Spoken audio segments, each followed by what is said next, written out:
Howdy ho and welcome to Rauta's Zine review. I've reviewed previously all the previous Bardo Methodology issues and you pretty much know the drill if you've seen my previous ones. I always talk too much, so I'll try to get right to the point. But in case you're a new one, that is, you have no whatsoever idea what I'm talking about here and what this is Bardo Methodology Zine, well, I guess a short introduction is in place. This is a, well, how to put it, non-commercial, can I say that? It's kind of a underground scene which is mostly focused in the extreme side of metal, but there are plenty of other things to do. It's very, very well written, it's very professional, it gets right to interesting level straight away, no everyday bullshit or just, you know, those random gossip kind of things, or then again just one of those copy-paste questions, which is so often the case with so many black metal zines especially. Bardo is a zine of its own. It features usually some 70 pages almost, in this case, well, roughly, more or less, about 70 pages in a rather small font and A4 size. That is plenty of stuff to read. Even with these kind of larger images, I would say this roughly means that there is enough for people to read as much a typical book. I'm giving something in comparison here from my never-ending review pile and you get the idea. So if you have this kind of a pocket book, for example, featuring some 300 pages, but the size of the feet is that, and then you have the font size such as that. You get the idea. So roughly 4 times or 3 times maybe the size and smaller fonts, which makes this as much to read as any given pocket book basically. Now I've enjoyed all the Bardo issues so far, and this one makes no, you know, makes my feel no change, makes no difference. I mean, the thing here is every issue features some really interesting articles and interviews with all kinds of different artists. You will see some of the backlog glimpse here, so you can see from the number 1 to the number 5, and then the Bardo Archivology issue. So there are plenty of bands, of which most, I guess, are operating along the lines of black metal. Number 6 then again features, starting with Funeral Mist, black metal, then kind of indie, could you say pop music, rock music, I don't know how to, world music maybe, more black metal, then some sludge, drone, whatever, black metal, well, a writer of its own zine. We have a death metal drummer. We have some more interesting kind of a black, almost folk-like black metal music. We have heavy metal guitarist. We have death metal guitarist. We have death metal band. And then we have an interesting figure who's all about breathing techniques and how to treat yourself with some cold treatment. Very interesting to read. So one could say, usually Bardo zines are mostly about getting the extreme end of metal, but it's not, luckily so, only limited to that. Now I will just briefly go through what the basic stuff here is. You know, first you will find the original images, you have the editorial text, and then you start having these lengthy reads with multiple pages and some interesting images here and there. And obviously it's usually for people matter of interest, like, hi, I'm a fan of this and that band, so I want to read the magazine, but I don't care about this and that. Yeah, I get it. I mean, I totally understand. For example, someone might be really interested in Funeral Mist or Death Spell Omega, but not so much about, you know, interesting about, you know, Dead Can Dance. Well, I must say, articles like this are also very interesting, not only because they bring a lot of contrast to the extreme metal end of the what there is to read, but also because, you know, then you kind of learn about bands you really didn't know that well. You have different kind of opinions, different kind of experience and all that stuff, and sometimes you get the most interesting stories from the bands you might not even like. No, I'm not a fan of the Dead Can Dance, even though I know that Alicia Gerard has beautiful voice and the songwriter is very skilled what he does, but I'm not a fan of that. Yet I found this article very, very interesting read. Also, some know, which is very, very different than most metal bands in the world. Not really my cup of tea, but I found this article very interesting because it's very, very different story than so many black metal ones.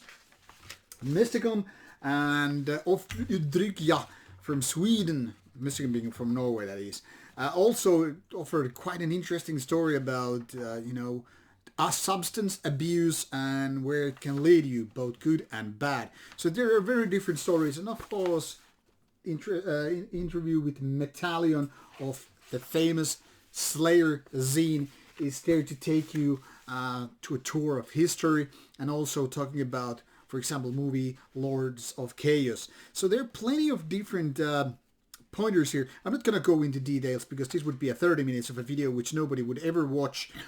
But let me just point it out for you. Because of this diversity with the bands and artists mentioned here, interviewed, I find this very readable. From all the way from the very beginning to the very end. That is, I skipped no page, no article whatsoever, which is what I usually do in so many magazines. Now, of course, because I'm doing a review of sorts of this issue number 6, there's more like pressure for me to read to the whole deal here. But that's not the only reason. The main reason is that I find this very, very interesting. Now, the thing here is, with every interview, Mr. Göransson, who is the editor of the magazine, he goes into different details, which is each and every story. For example, with some artists, he might be talking about how to handle the instruments and prepare for the tours and, whatever.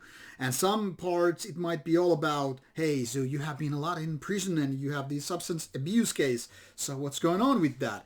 Like it was case in the Offdrykja, maybe the most interesting article on this given scene, along with that Wim Hof method article.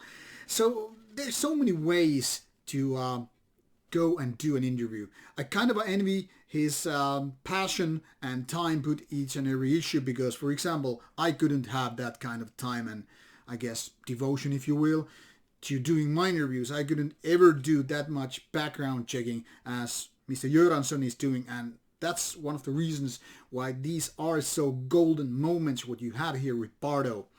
And that's why it makes me a fan also. So I'm kind of lucky to have these for review, and I'm lucky to tell you about it, because otherwise I could have missed a lot of stuff going on here.